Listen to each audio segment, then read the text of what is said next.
Well, we got some big news. The Big Show is All Elite. Paul Wight has signed with All Elite Wrestling. Breaking news developing now at WrestleZone.com. You can get the full story there. I'm not alone.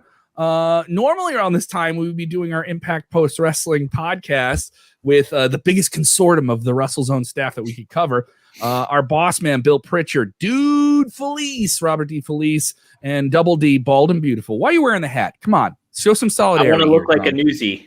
You want to look like a newsie. You look great now. Thanks. Yeah, we're breaking a big story here. As Johnny U texts in and says, well, yes, this is huge news. The full story is up now at WrestleZone.com. Bill Pritchard, Paul Wight, who we thought would be a WWE lifer, has signed with AEW. What is the latest on this story? Shock, pandemonium, excitement, everybody. I don't know. I may be out of line, but I'm gonna go as far as saying this was a bigger impact and more of a shock than Sting coming to AEW. I would agree with that statement. Just because of what you said. You thought he was a WWE lifer and goodwill ambassador, doing all that stuff, and like I saw that and I stared at it for a few seconds. I was like, is this somebody's meme? And then I saw like AEW tweeted the press release out with it instead of, like we have the media contact stuff. We usually get that and then they post it. This was all in one post and it was like, holy shit, this is actually real. So I'm sure it'll fizzle out soon because that's how wrestling fans are and they want to be negative, but for right now I'm excited about it. He's a good talker and he's not only going to be wrestling, he's going to be on commentary. I think the wrestling part is going to be used sparingly, which is how they're saying that they're saying he's going to get in the ring and perform. Yeah. Okay. So I mean, we already said, hey, maybe he's going to face Shaq. That'd be cool. Maybe he's gonna literally, as you say that, we get a comment here from Stephen White saying, "My guess is he comes out during Cody versus Shaq, which is set a mixed tag team match with Shaq tagging with Jade Cargill versus Cody and Red Velvet, who's taking the place of Brandy Rhodes, who's off having a baby. So this is a big play. That was a big play by AEW already to bring in Shaq. But obviously, that's been on the table for a long time. We'll talk about that, but this is still a big thing to process, right, Dom? Oh, absolutely. It's like, yeah, to Bill's point, I mean, like Sting is a big, big star, but like you always thought the Big Show was sticking around WWE. He had the Netflix show. He had like just, you associate Big Show with WWE at this juncture. I mean, obviously it was the Giant in WCW, but you make that transition to do they call him the Giant again? That would be he's just on TNT, so he's the Giant again. I feel like tonight, like if he appears, they're gonna be like, well, it's the Big Show. I want them to just call him the son of Andre again. That's what they should just do that instead. He's not the son of Andre. I don't think. Son of Andre. You can do it. I think they should do it. I don't think we need to. Robert, yes. No. Robert, your take on this? How big of a move is this? I know we keep saying big, but it is a big move. This is, as I mentioned, a WWE lifer. I don't think this is something we expected. I think from what we've seen, the WWE's done documentaries on shows rehabilitation. He's had a lot of hip surgery issues, and he's played a reduced role on WWE television. The last time we saw him in a really significant in-ring role was the night after WrestleMania. He wrestled Drew McIntyre to reestablish the brand new WWE champion after WrestleMania. Let's not sell this short. AEW just signed the main event of last year's WrestleMania. Yeah. Nick Picone just tweeted us that too. He's like, don't bury the lead. This is wild. The main event. What was the main event? Because after WrestleMania was over, he challenged. That happened. That was before the main event, which was actually the Big Show. This is wild. This came out of nowhere. There was no hint that he was. Hey, I want to interrupt you. I just noticed something. Did you change your shirt just for this broadcast? Or were you wearing the All Elite shirt the whole time? I mean, if we're going to tell the truth, I was wearing no shirt. I had to pick a shirt. I put on the All Elite shirt. You know what? You got to pop it off. let it be known, Dominic hosts Two Dynamite Dudes with Attitudes on our podcast feed. He has been all elite for a long time. Robert down in Florida seems like he's angling maybe for a job in the office. Am I wrong, Bill? Is that what it is? He's trying to go from press into the office. Jackson DeVille. Yeah, there you go. Jackson DeFelice. That's what he is. Jackson DeFelice. That's that name now, Jackson DeVille. Change his display name. Jackson DeFelice. Oh man, I was gonna say something like you got to pop it off when we talk about Brian Cage's promo, but just different podcast. This is a great. That's for the Impact show. For AEW.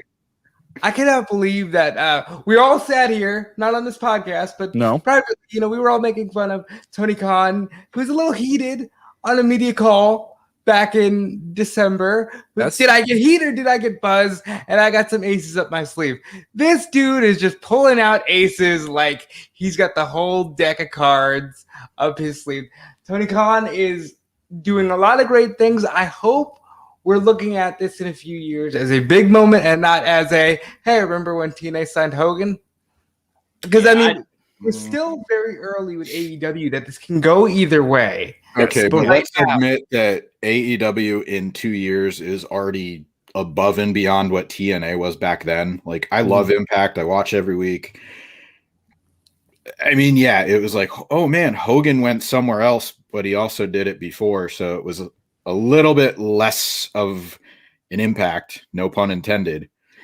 But, I mean, like back then, TNA was just kind of like, oh, it's TNA. Like people still didn't know what it is. Like AEW is on TNT every week. They have Shaq coming in. Like they have the network advertising it. It's like, I feel like it's completely different.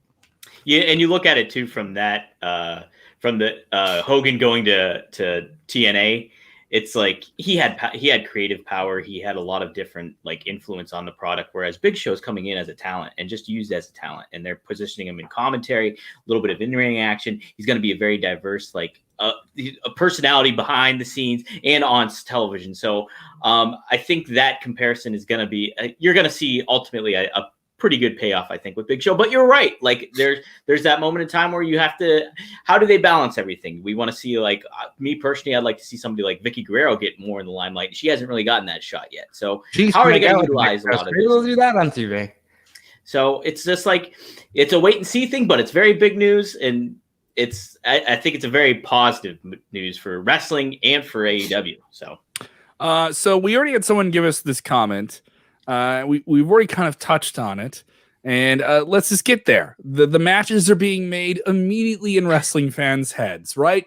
Right, guys. There's no let's slow down and let this just swallow in. We literally just found this out an hour ago, and the fantasy booking fingers are tip tapping away right away. The immediate match that comes to mind is a match that WWE tried to put together for over 10 years. And it's an athlete. It's an athlete we all know. He's been involved in cameo roles with wrestling since the mid-90s. One of the biggest NBA players of all time, Shaquille O'Neal. He's involved with TNT, Warner Media, in bed with AEW. We already know they're going to do this mixed tag match on March 3rd on television, on Dynamite, just days before the NBA All-Star Game and days before AEW's next pay-per-view Revolution. Is it just a given that he's there? And he's there to back up Cody to really create some big buzz with him and Shaq. Did they really try? Like, how hard did they try? Like, I don't remember in hindsight. I know it was like discussed and there was that showdown. There was the red carpet thing and the showdown. But like, each other. How hard did they actually try to do it? Well, I mean, Big Show was open about it. He's like, yeah, we. No, I think both of them were open about it, and I think the promotion was open, but like,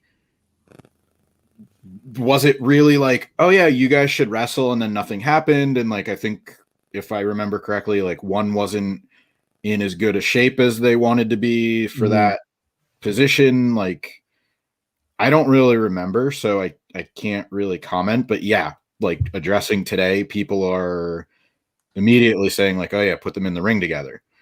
So I don't know if they want to do that because like it's Cody versus Shaq right now. So are you overshadowing the impact this tag match coming up has by doing that? and that's right now. It's just a fan speculation. So I don't know if that happens. I'd rather see Big Show like knock MJF out or something like that.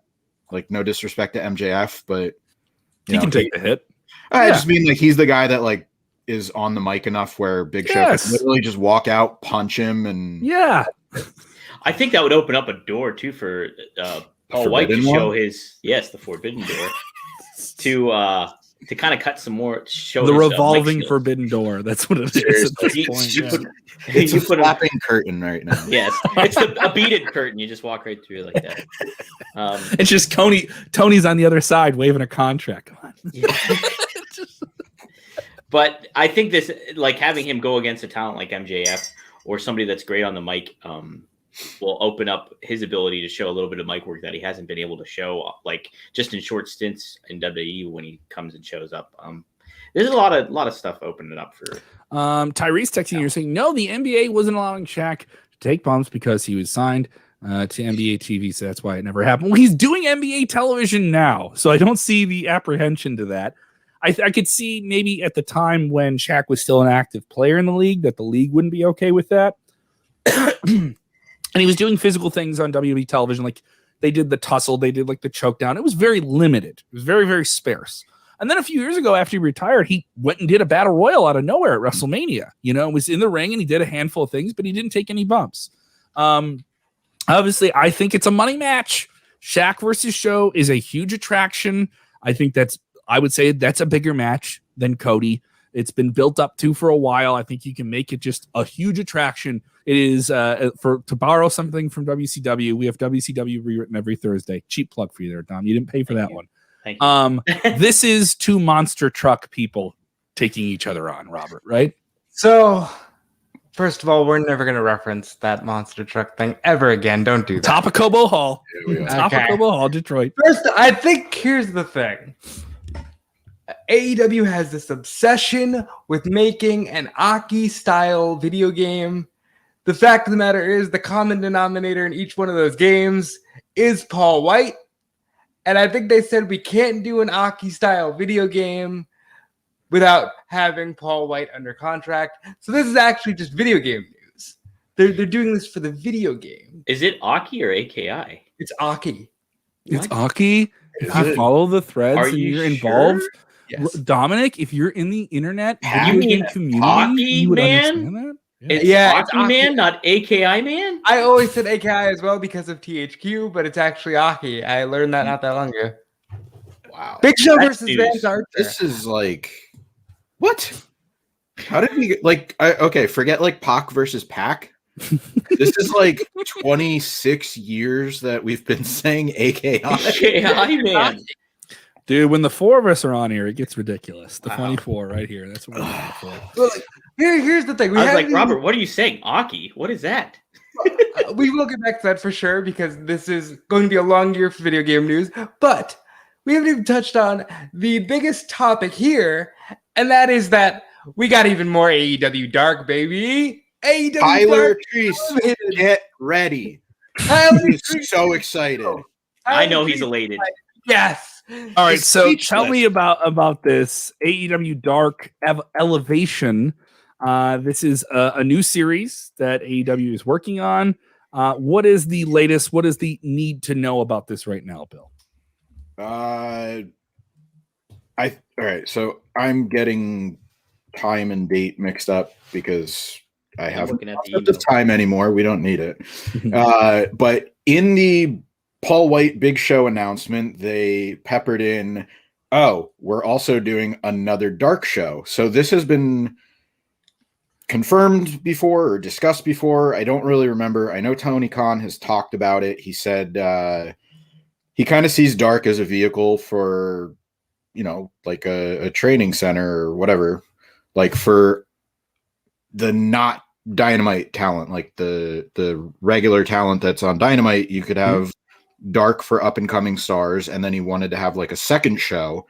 I believe people knew Elevation was trademarked. I don't know. I'm gonna say like 2 months ago, but it didn't have Dark in it. It was just AEW Elevation. So we knew that much. The show is called AEW Dark Elevation. It's going to air Mondays at 7 p.m. So it's, it could take people away from watching Raw. Who knows? But the other thing to pay attention to is it's running head to head with Ring of Honor on Fight, because that's their big broadcast, even though it airs over the weekends in syndication. This is going to go head to head with Fight. It says that it's in continuity with Dynamite, AEW Dark pay-per-views, so wins and losses are going to matter. It doesn't say it, but my big takeaway is I really hope that this just means that you have 2 shorter dark shows and they're only an hour. Mm-hmm. Because I don't know that, like, unless you're watching for a specific talent, like, I don't know too many people that are going to watch dark, like, with an undetermined amount of time every single week. It started off as 3 matches before Dynamite, then it morphed into like an hour show. Now it's running closer to 2 hours, and I just feel like asking people to watch that much is a little bit of a chore. So if you're going to keep it in continuity with regular Dark and AEW Dynamite, cap it at an hour, put, some of the indie names and the regional talent, like put them on Elevation. Mm-hmm. Looking at the name in that context, like maybe it's just to elevate them to a new platform, a national level, and then Dark is just some of the stuff that doesn't make it to Dynamite. So, you have 3 days in a row of AEW now. If you think of, they're going to air it relatively soon, the pay-per-view Revolution is on Sunday night. So you're going to have Sunday, Monday, Tuesday, and Wednesday. And hopefully the Sunday pay-per-view is not a normal thing. Yeah. But 4 days in a row watching the same company, even as good as it is, it's a lot. WWE did it with SmackDown, NXT, pay-per-view, and Raw for the longest time. And it was smart when they broke it up. When they had a day in between, we even saw it with social media. The cycle of discussion went up a little bit more. I'm not saying it was great, but it let things breathe. You let things breathe. And also to say people that watch wrestling, it's all they watch, that isn't right. People follow sports. You have your local teams. You have your local, you have those big scripted shows that people want to binge on too. Or maybe they don't want to play, they want to play video games and stuff like that. Dom, you follow everything AEW, as we mentioned, 2 Dynamite Dudes with Attitudes on our podcast feed, our video feeds as well, every Friday or Saturday. I want to get your take, is Robert as well. How is it too much? Is Bill laid it out there? I don't think it's too much, but I do think, to Bill's point, I think having it several days in a row is a very valid point to make, because it gets there's so much, you want to let it breathe, and you want these shows to actually stand out. So it's like you don't want them to bleed together and necessarily as a viewer, you're going to forget stuff. You're going to okay, when did this happen? When did that happen? If you're going to watch adamantly too, that's the other thing, is AEW's got to find that balance of having Elevation, having Dark, but then factoring in the idea that not everybody is going to watch those shows that watch Dynamite. So it's there's been a lot of times where you watch the mainstream product of Dynamite and you're like, where did this come from? Or where did this happen? Where it all developed on Dark? I do feel, as much as we can see it, I don't think this is wrong, Robert, there's a real disconnect between the viewers that are watching Dynamite every Wednesday and talking about online, and those that follow Dark, which is an exclusively online show. Am I wrong? Hands up if you watch AEW Dark on a weekly basis. I'll catch up with when it. When I can. Yeah, I watch it, but he brings up a good point. Weekly, appointment viewing. Yeah. And you don't. I watch. I'll skim through it and watch the matches I want. Yes. Unless there's somebody I know that I want to watch. Mm-hmm. I'll watch it today on a Wednesday. I like having it on when I'm not staying around just because, think about it. Me personally, I have a wife and kids. The last thing I want to do is add another day of, hey, I have to watch wrestling. We make dinner together. We play games at night. We do not wrestling things. And it's not allowed, Bill. Whatever. I don't care. Yeah. I have tenure. I'm not going to kiss anybody's ass anymore. Boss man, you just got boss man. No, I'm not boss manning him. It's just I mean, there is that perception like, oh, you have to watch everything. Like, yeah, no, you don't. And I want to bring up a point. I think it was Cody Rhodes brought up like maybe last year, but he said Dynamite should serve as a hub to everything else. And I believe that you should not have to watch all of these things to understand what Dynamite is doing. Exactly. So if you can watch Dark one week, or say you are one of those people that watches Dark every single week, and then, you know, you take a night off, like, it should just be complement of what Dynamite's doing. And I really hope that the Monday show elevation is, here's these brand new names, let's get them out there. Maybe they work with some established AEW people, but it should be like a minor league baseball system where it's Monday night is like single A and double A, Dark is triple A, and then Dynamite's the majors, where you can follow these people if you want to. So if you see somebody pop up on Dynamite and they don't want it to be like a huge surprise, like it, you know, it's not like a kayfabe thing. Mm-hmm. But if you want to follow them, you can go back and find, like, okay, on YouTube, like, perfect example is The Acclaimed. Yeah. I knew them coming in because I know their work from New York, New Jersey, respectively. But no, Alidar, I do not watch wrestling 24/7. She's also a parent. I know Alidar, great friend of the show. Stop paying Alidar. attention to your baby. You have to watch wrestling. Yes. How dare you give time to your family? How I'd dare like to point out for Domino, we do not have children. No. And I'm still not going to watch children 24/7. We are children. We are children. I cover Impact on Tuesday nights, and it's to have that and then to have Dark. It's more like what is it when you carte blanche, where you go and you like pick and choose what you want to watch. Like, I have guys that I root for and stuff that are on Dark and everything, and I like to see them perform. But it's tough to do that, but I'm not going to say that either. Dark is a really fun program to watch because not only do you see the younger talent, but you get like the treat of Taz on commentary. And I think it's a whole nother environment than, you know, what is presented on Dynamite. And then, but I also hope that splitting these two programs up, or maybe potentially doing that and making them their own entity, will give these talents that not only just the ring work, but more time in front of the microphone. And to kind of like make that a little bit more diverse. But yes, it should be more of a companion piece and not a necessity to watch Dynamite. It should stay that way. Like, I think we mostly agree. And I mean, you could say it to an extent with WWE and, you know, how they treat Raw and SmackDown versus NXT. But I mean, they're not running 4 days in a row. No, especially on a pay-per-view weekend anymore. They actually have, here's, you know, Monday and Friday, and NXT is, even though it's on equal ground, it's still treated like a separate brand, and they do their own thing. There's not too much crossover. So I think as long as they remember that it's just supplementary content for, you know, those diehard fans, and not try to make it like you have to watch, like, no. This is a long play by AEW, just like WWE having all that accessory programming is a long play for them. It's made it easier for them to sign these big major media deals. And this isn't me taking a shot at AEW. AEW is looking at the pattern. You know, they're looking at a pattern that WWE has already kind of laid out, and they're like, how can we do that where it's different and it's our talent? It's no different than what you see sports leagues do, where they have their own networks. They kind of flesh it out.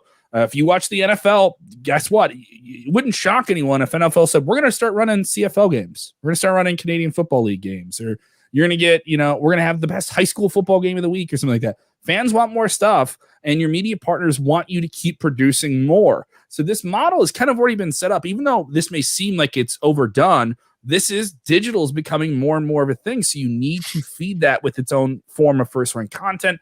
That's what they're doing. This is a long play. This isn't a short play. Also develops talent, gets some camera ready. I do see some great comments here. We knew LER was giving us a great beef here, but I like this in terms of just the regular flow of wrestling. You know, some of us thought, oh, they're moving WWE SmackDown to Friday nights. That's such a hard TV night, right? That's a bad TV night. But Robert, you do the SmackDown Double Down with Colin. We have that every Saturday morning. it's a perfect night to run wrestling, and the ratings are up for the show, right? Break it up a little bit, right? Well, yeah, I think Friday night's a great night for a SmackDown because, hey, like if we don't talk much anymore about like the tween audience or that group of kids that maybe they're not allowed to stay up and watch Raw because it goes to 11 o'clock on a Monday. But Friday night, yeah, Friday night, wrestling, yeah, that's their show. Yeah. And then you can catch it over the weekend too. So I mean, it's not like an old show that came out on Tuesday. No, it came out just last night. I didn't watch it. I didn't get the spoilers yet. So there's plenty of that there. We have a lot to cover. We have a lot for you to devour. I've mentioned the podcast feed quite a bit. It is available on Apple, Spotify, all your different devices, iHeartRadio as well. Thank you to the people that have us charting in over 12 different countries in the last 4 to 6 weeks. Thank you so much. You can also consume the show on YouTube. Make sure you turn your notifications on, smash like and subscribe. And of course, here on Facebook as well, we have a full flurry of all the different things. Whatever's on our podcast feed is also on our video channels as well. Plenty to cover. We will have an Impact Post Wrestling show with the four of us goofing on that as well. And the full story, if you don't watch All Wrestling, I believe, Bill, we have a website that if you don't watch All Wrestling, it covers All Wrestling. Am I correct? Really? We do. Yes. And I want to point something else out that we didn't cover. Mm-hmm. This isn't even the third hour on Turner. Right. So this is just Dark 2 elevated. Mm-hmm. This what isn't is even that? this isn't even the third hour on Turner, which could be it could be like their version of NXT. It could be their version of Thunder. We don't know what it is yet. That hasn't even happened yet. So what night does that air? Is that Fridays? Is that 6:05 on weekends on the mothership, Daddy? Like, there's so Dominic so wants a 6:05 Saturday night teacher. That's what he wants. Dude, the mothership. The mothership. That's why I like that show, because Dusty Rhodes called it the mothership. Like the mothership, Daddy. I'm surprised they haven't announced a TBS show yet. But I've been itching. This is Warner. I have HBO Max. I thought I was going to drop it at the beginning of the year, and then they said they're going to roll out all the big movies. Dude, if they had an AEW show on HBO Max, that's the direction I would go in. I would love like a blend of like, your Saturday morning kind of like recap show, but you had some tune-in matches like that. Tony Schiavone on the control center, and then here's our match. Like, here's the feature match. They'd totally be taking the piss out of Impact with what BTI is right now. But that show makes so much more sense for AEW and Tony Schiavone. Just put him in front of like the Dark Knight cell phone tower, computer screen, and control center. Put up like Mean Mike Enos versus Glacier and some shit. Yeah. Why isn't Glacier? All right, we're getting off. Listen, we're going on a tangent. You've already spoken it into existence. They're going to trademark AEW worldwide as of tomorrow morning. Yes, and it's going to be on Saturday morning. It's going to be global. It's AEW global. Trademark it. It's AEW Global. It'll be on the streaming section of Bleacher Report Live. It'll be for free every Sunday morning while you're eating your breakfast, No, I don't want Sundays, because Sundays was tough. Like, it's pay-per-view day. So there was WCW Saturday night, and then there was I think WCW Pro. Pro was Sunday morning, yes. Yeah, so that show sucked. That was it wasn't even a D show. It was literally like we're filling time instead of the guy on the TBN network, the preacher.